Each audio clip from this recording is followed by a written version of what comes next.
l'université. Voilà, monsieur, en ce qui concerne vos rangs, vos qualités et vos grades respectifs. Je voudrais donc donner la parole à Blaise Chikaya en tout premier pour un temps d'intervention de 20 minutes sur le sujet qui lui revient. Blaise Chikaya.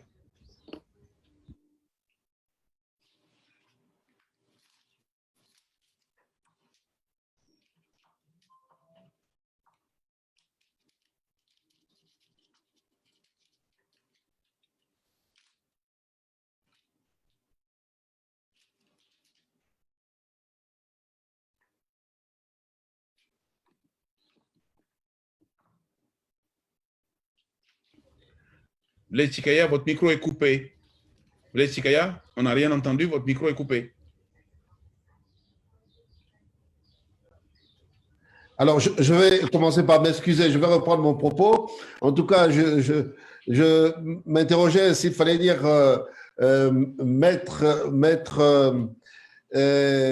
ou fallait dire monsieur le ministre, mais bon, je pense que l'un ou l'autre, les deux vous conviennent très bien, cher Konaté. Et pour cela, mon intervention, en tout cas, je vais la vouloir brève parce que je vois que nous n'aurons pas suffisamment de temps pour nous étendre sur les considérations qui seraient trop longues. En tout cas, les organisateurs de ce colloque, qui est quand même un colloque bien qu'étant par la voie des médias modernes, ça reste un colloque. Et ils m'ont fait une fleur, en fait, parce qu'ils m'ont demandé de faire une présentation de la jurisprudence de la Cour africaine. Alors, rien de mieux pour pouvoir être bien adapté pour un juge à la Cour. Et même si, effectivement, la notion de prospective de la jurisprudence de la Cour pourrait effectivement prêter matière à discussion. Alors, j'ai fait un peu mon ménage là-dedans, rassurez-vous, Monsieur le Président, et je pense pouvoir retenir 2 points. Le premier devrait porter sur une brève présentation de ce qu'est la Cour, en tenant compte de la mission qui m'est confiée, bien sûr, c'est-à-dire la présentation de la jurisprudence de la Cour. Et le deuxième point devrait porter sur ce que je pourrais appeler le fil d'Ariane de la pensée que me procure actuellement le travail jurisprudentiel qu'effectue la Cour dans une perspective de présentation. Je pense que sur ces 2 points, il y aurait des aspects qui seraient absents, mais je vais en référer aux questions qui me seront posées et ce serait avec plaisir que, dans la mesure du possible, je vais y répondre.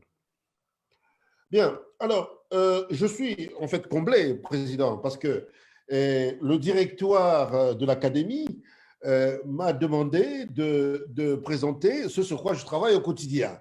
Alors, je pourrais dire que pour moi, c'est un beau morceau. Mais quand même, je rappelle que l'idée de l'existence d'une juridiction africaine, disons-le ainsi, en fait, est une idée fort ancienne. Elle est contemporaine, je dirais, aux indépendances, puisque la conférence qui se tient à Lagos en 1961, on évoque déjà la question de l'existence d'une juridiction africaine sur le continent, et en distinction de toutes celles qui existent élaborées par les négociations en droit international que connaissent les pays industriels.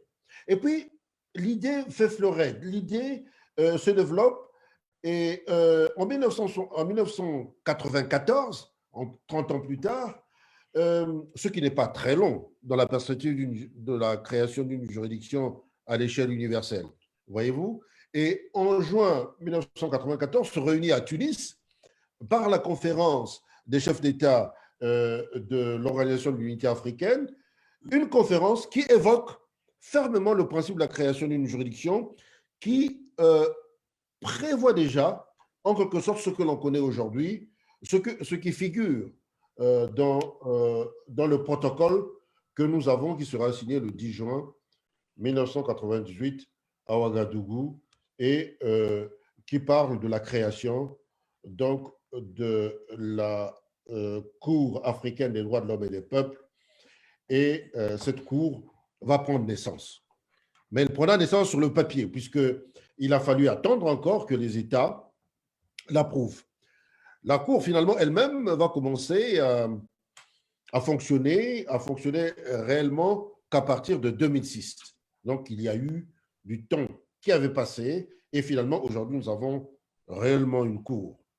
Nous pouvons organiser des débats, nous pouvons en discuter, nous pouvons nous en réjouir que d'avoir une juridiction africaine qui se met sur la route de ce que requiert la construction, je dirais, des États de droit, la construction des États de droit, parce que l'État de droit, on l'a suffisamment dit, les constitutionnalistes le savent, c'est la séparation du pouvoir et ce sont les droits de l'homme.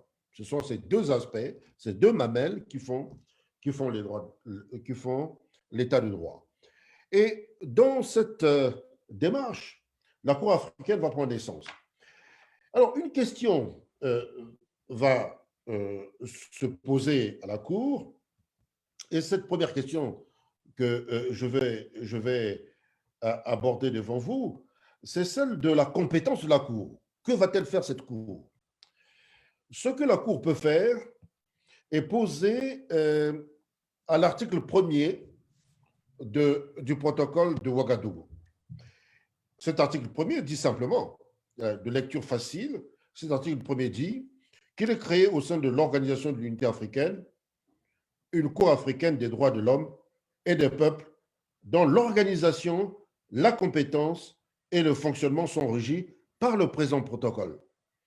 Ce qui veut dire, en clair, contrairement à l'idée facile que peut sous-tendre cet article 1er, que les sociétés africaines admettaient l'existence d'une juridiction, d'une entité tierce qui a pour compétence de connaître les discussions, les querelles qui pourraient naître au sein des États pour pour que ces compétences, pour que ces controverses soient réglées et soient discutées par des juges normalement constitués.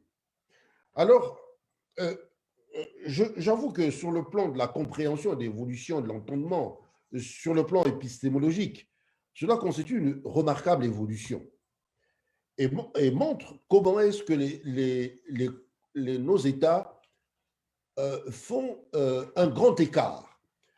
Je ne sais pas si les uns et les autres figurent comme est-ce qu'en 1981 ou prenons en 2006, à quel niveau d'évolution sont nos démocraties qui sont en cours d'élaboration. Ils acceptent déjà qu'une personne tierce ait connaissance des difficultés en matière de droits de l'homme qu'ils auraient à connaître. Et à mon sens, cela constitue une évolution remarquable dans la construction de nos sociétés. Rappelez simplement les principes que notre président Konaté rappelait tout à l'heure, les droits de l'homme que nos sociétés avaient depuis ces temps-là. Et c'est en fait en 2006 que nous avons une juridiction en plein fonctionnement. Alors, la Cour va faire son chemin.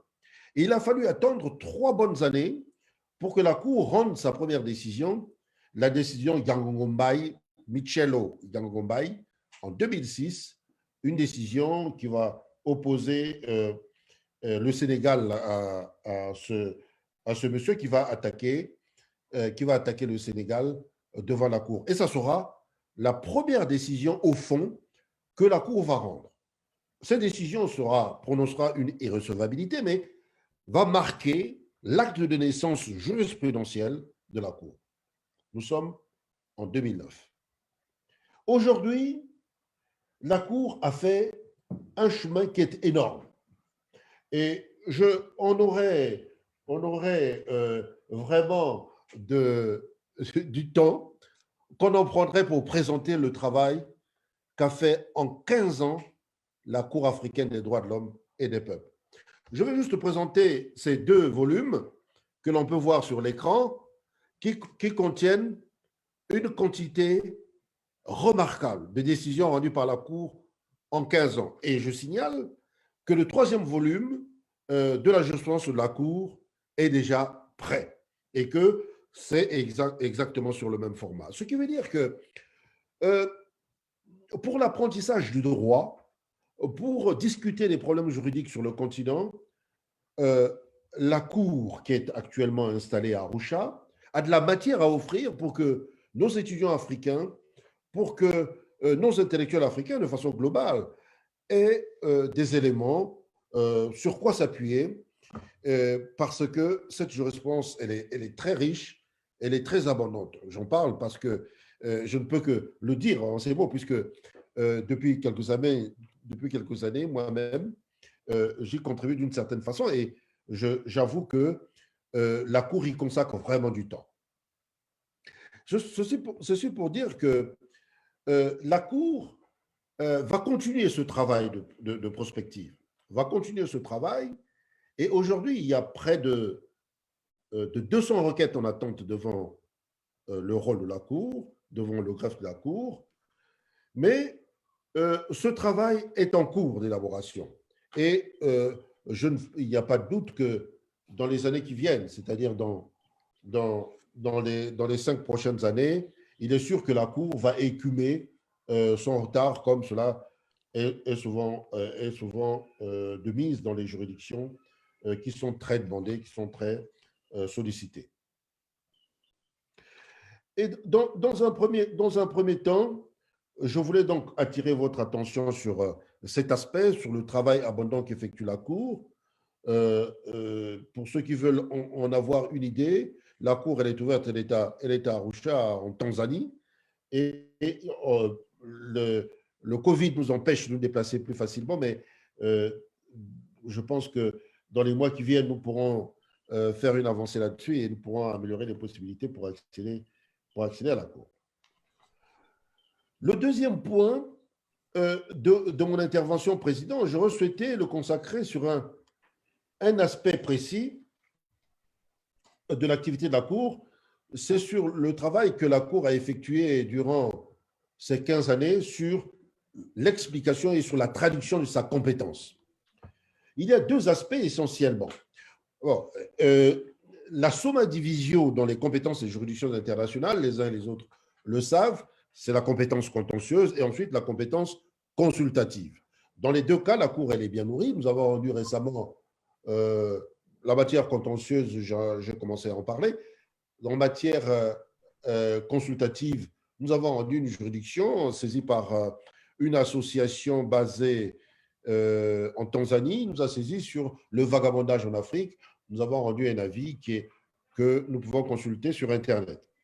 Et bien d'autres avis ont été rendus par la Cour africaine et ces avis traduisent l'application simplement par une juridiction de la façon dont les Africains entendent, comprennent le vagabondage. Mais je ne vais pas m'y étendre, c'était simplement pour marquer la distinction entre les deux aspects de compétences que tient la Cour. Alors, sur la matière contentieuse, qui constitue la deuxième ligne de mon intervention, Président, j'aurais souhaité évoquer une question qui est insidieuse, mais importante dans le travail de la Cour.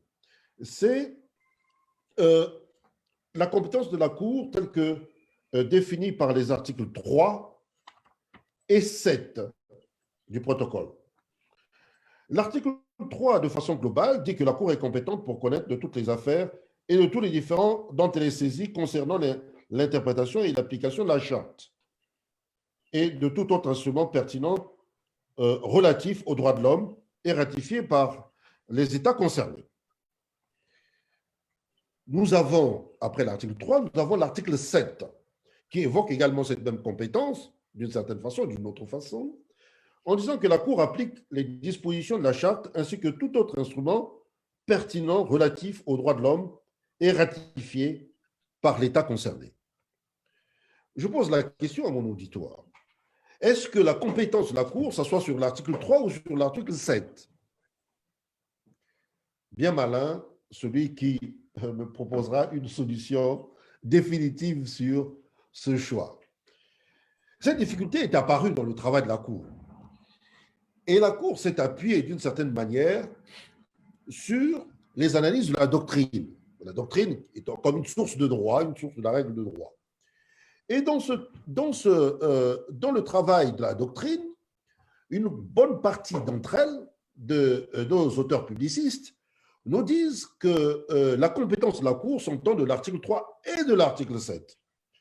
Mais il y a une bonne partie à la fois de la doctrine et des juges qui, peut-être de bon droit, considèrent que l'article 3 se suffisait à lui-même et la Cour n'avait pas besoin, ou les rédacteurs, notre rédacteur conventionnel, n'avait aucunement besoin de faire une sorte de redondance en évoquant l'article 7. C'est la critique, par exemple, que fait notre éloquent et remarquable professeur Camteau, qui considère que c'est redondant et que la Cour pouvait se passer, que la Convention pouvait se passer de cela, parce que simplement, c'est, disait-il, un miracle, on ne comprend pas.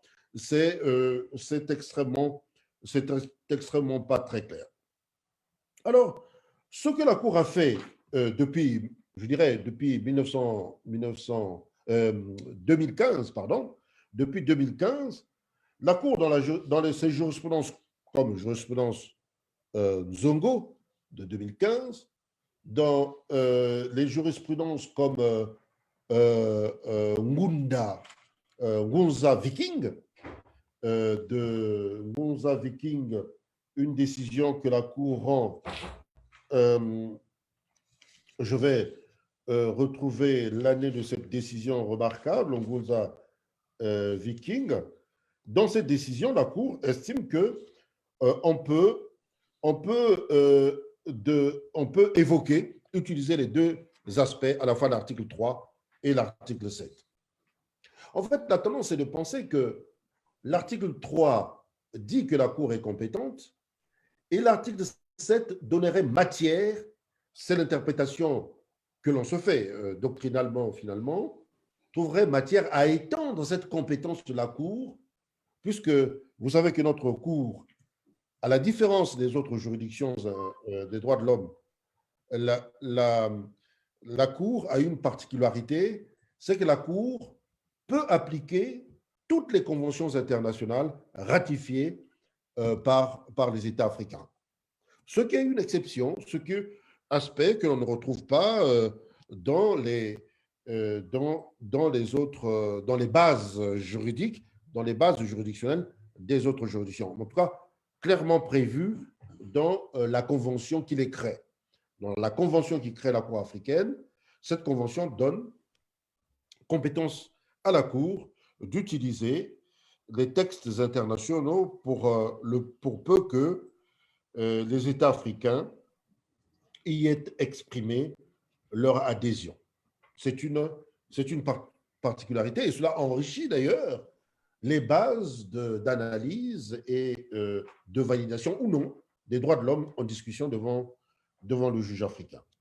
Alors, nous sommes dans une approche plutôt étendue et la Cour n'hésite pas à utiliser l'article 3 ou l'article 7 comme deux points d'appui de la compétence de la Cour.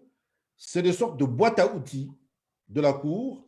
Lorsque la Cour veut déterminer si elle est compétente ou pas, elle peut s'appuyer sur l'article 3 ou l'article 7 du protocole. L'autre question qui est venue assez régulièrement à l'ordre du jour du travail de la Cour, je vais peut-être m'arrêter, je ne sais pas combien de minutes j'en suis. Je n'ai pas tenu une comptabilité là-dessus, mais en tout cas, je pense que je pourrais encore me permettre 5 bonnes minutes. Et la Cour s'est surtout appesantie sur une question qui, au demeurant, est réglée par les protocoles, déjà par le protocole lui-même et par le droit international reconnu par les États.